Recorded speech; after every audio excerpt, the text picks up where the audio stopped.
ಪ್ರವಾಸಿಗರಿಗೆ ದ್ವಿಚಕ್ರ ವಾಹನಗಳಿಂದ ಬಾಡಿಗೆಗೆ ನೀಡುವ ಕ್ರಮವನ್ನು ವಿರೋಧಿಸಿ ಮಡಿಕೇರಿ ಪ್ರವಾಸಿ ಕಾರು ಮಾಲೀಕರ ಮತ್ತು ಚಾಲಕರ ಸಂಘ ನಗರದಲ್ಲಿ ಪ್ರತಿಭಟನೆ ನಡೆಸಿತು. ನಗರದ ಹಳೆ ಖಾಸಗಿ ಬಸ್ ನಿಲ್ದಾಣದ ಬಳಿ ಪ್ರತಿಭಟನೆ ನಡೆಸಿದ ಕಾರು ಚಾಲಕರು ರೆಂಟಲ್ ಬೈಕ್ ಕೇಂದ್ರಗಳ ವಿರುದ್ಧ ಅಸಮಾಧಾನ ವ್ಯಕ್ತಪಡಿಸಿದರು. ಸಂಘದ ಉಪಾಧ್ಯಕ್ಷ ಸತೀಶ್ ಕುಮಾರ್ ಮಾತನಾಡಿ, ಸ್ಥಳೀಯರು, ಕೆಲವರು ಹಾಗೂ ಖಾಸಗಿ ಸಂಸ್ಥೆಗಳು ಕೊಡಗು ಜಿಲ್ಲೆಯ ವಿವಿಧೆಡೆ ಕಚೇರಿ ತೆರೆದು ದ್ವಿಚಕ್ರ ವಾಹನವನ್ನು ಪ್ರವಾಸಿಗರಿಗೆ ಬಾಡಿಗೆಗೆ ನೀಡುತ್ತಾ ಇದ್ದಾರೆ. ಇದರಿಂದ ವಾಹನ ಮಾಲೀಕರು ಹಾಗೂ ಚಾಲಕರು ಆರ್ಥಿಕವಾಗಿ ತೊಂದರೆಯಿಂದ ಅನುಭವಿಸುವಂತಾಗಿದೆ ಎಂದು ಬೇಸರ ವ್ಯಕ್ತಪಡಿಸಿದರು. ಪ್ರಾಕೃತಿಕ ವಿಕೋಪ, ಕೋವಿಡ್ ಮತ್ತು ಬೆಲೆ ಏರಿಕೆ ಪರಿಣಾಮ ಬಾಡಿಗೆ ಇಲ್ಲದೆ ಟ್ಯಾಕ್ಸಿ ವಾಹನಗಳ ಮಾಲೀಕರು ಹಾಗೂ ಚಾಲಕರು ವಾಹನ ವಿಮೆ, ತೆರಿಗೆ, ಎಫ್ಸಿ, ತಿಂಗಳ ಸಾಲದ ಕಂತು ಕಟ್ಟಲಾಗದೆ ತೊಂದರೆ ಅನುಭವಿಸ್ತಾ ಇದ್ರು.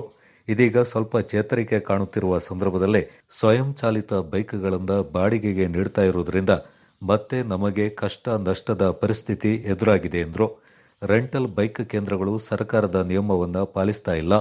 ಮಿತಿಗಿಂತ ಹೆಚ್ಚಿನ ವಾಹನಗಳನ್ನು ಇಟ್ಟುಕೊಂಡು ಪ್ರವಾಸಿಗರಿಗೆ ನೀಡುತ್ತಾ ಇದ್ದಾರೆ. ಟ್ಯಾಕ್ಸಿ ಅಷ್ಟೇ ದರ ಬೈಕ್ಗಳಿಗೂ ಇದ್ದು ಕಾನೂನು ಉಲ್ಲಂಘನೆಯಾಗ್ತಾ ಇದೆ ಎಂದು ಸತೀಶ್ ಕುಮಾರ್ ಆರೋಪಿಸಿದರು. ಅತಿವೃಷ್ಟಿ, ಅನಾವೃಷ್ಟಿಯಿಂದ ಆಯಿತು, ಮತ್ತೆ ಕೊರೋನಾದಿಂದ ಆಯಿತು, ಎಲ್ಲ ರೀತಿಯಿಂದಲೂ ನಮ್ಮ ಜೀವನ ಅಸ್ತವ್ಯಸ್ತ ಆಗಿದೆ. ಅದರ ಮಧ್ಯದಲ್ಲಿ ಈ ಏನು ಬಾಡಿಗೆ ನೀಡುವಂಥ ಬೈಕ್, ರೆಂಟೆಡ್ ಬೈಕ್ಸ್ ಅಂತ ಏನೊಂದು ಬಂದಿದೆ, ಅದರಿಂದ ನಾವು ನಮ್ಮ ಜೀವನ ಕೂಡ ಅಷ್ಟೇ ತಳಮಟ್ಟಕ್ಕೆ ಹೋಗಿದೆ. ಆಲ್ರೆಡಿ ನಾವು ಪ್ರವಾಸೋದ್ಯಮವನ್ನೇ ನೆಚ್ಚಿಕೊಂಡು ಬಂದಿರುವಂಥ ಒಂದು ಜಿಲ್ಲೆ, ಅದರಿಂದಲೇ ನಾವು ಬದುಕನ್ನು ಸಾಗಿಸ್ತಿರುವಂಥದ್ದು.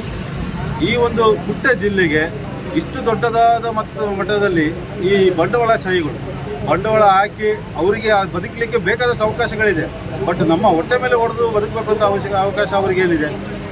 ಬಂಡವಾಳ ನಿಧಿಗೆ ಹಾಕಿ ನಮ್ಮ ಹೊಟ್ಟೆ ಮೇಲೆ ಹೊಡೆದು ಅವರು ಬದುಕುವ ಒಂದು ಪ್ರಯತ್ನವನ್ನು ಪಡ್ತಾ ಇದ್ದಾರೆ.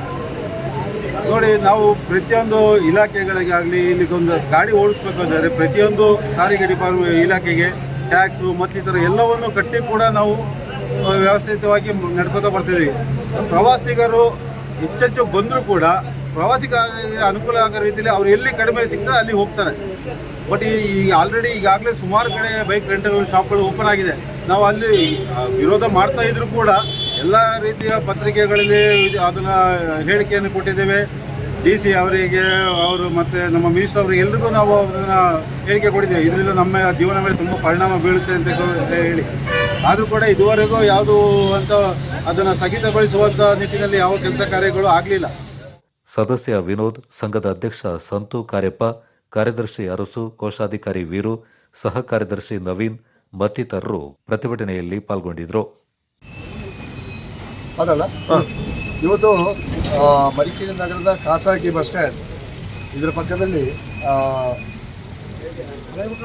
ಹಳೆ ಬಸ್ ಸ್ಟ್ಯಾಂಡ್ ಪಕ್ಕದಲ್ಲಿ ಇವತ್ತು ಒಂದು ಬೈಕ್ ಅಂದರೆ ಬಾಡಿಗೆ ಕೊಡುವಂಥ ಒಂದು ಮಳಿಗೆ ಓಪನ್ ಆಗಿದೆ.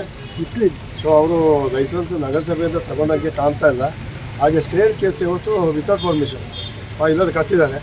ಇದರ ಬಗ್ಗೆ ಟ್ಯಾಕ್ಸಿ ಚಾಲಕರು ಮತ್ತು ಬಸ್ ಕಂಡಕ್ಟರ್ಗಳು ಮತ್ತು ಆಟೋ ಚಾಲಕರು ದೂರಿನ ಅನ್ವಯದಲ್ಲಿ ನಾವು ಬಂದಿದ್ದೀವಿ ಇವತ್ತು ನಗರಸಭೆಯಿಂದ.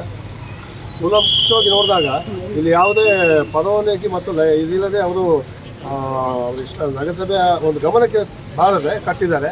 ಮಡಿಕೇರಿ ಪ್ರವಾಸಿ ವಾಹನ ಮಾಲೀಕರ ಹಾಗೂ ಚಾಲಕರ ಸಂಘದ ನಮ್ಮ ಎಲ್ಲ ಸದಸ್ಯರೆಲ್ಲ ನಾವು ಸೇರಿದ್ದೇವೆ. ಏನು ವಿಚಾರ ಅಂದರೆ, ಈ black board bike, zoom bike ಮತ್ತು ಸುಮಾರು ಬೈಕುಗಳು ಇಲ್ಲಿ ರೆಂಟಲ್ಗೆ ಕೊಡ್ತಾಯಿದ್ರು. ನಾವು ಸುಮಾರು ಇದರ ಬಗ್ಗೆ DC ಗೆ RTOಕ್ಕೆಲ್ಲ ಮನವಿ ಕೊಟ್ಟಿದ್ದು, ಯಾವುದು ಪ್ರಯೋಜನ ಆಗಲಿಲ್ಲ. ಇವಾಗ ಮಿತಿ ಮೀರಿ ಹೋಗಿದೆ. ಒಬ್ಬೊಬ್ಬರಿಗೆ 200 ಬೈಕ್ಗಳ ಒಂದು ಲೈಸೆನ್ಸ್ ಕೊಟ್ಟಿದ್ದಾರೆ, ಹಾಗೂ 50 ಬೈಕ್ ಆ ಥರ ಮಿತಿ ಮೀರಿ ಒಂದು 700ರಿಂದ 800 ಬೈಕ್ ನಮ್ಮ ಸಣ್ಣ ಜಿಲ್ಲೆಗೆ, ಕೊಡಗು ಜಿಲ್ಲೆಗೆ ಇದು ಅವಶ್ಯಕತೆ ಇಲ್ಲ.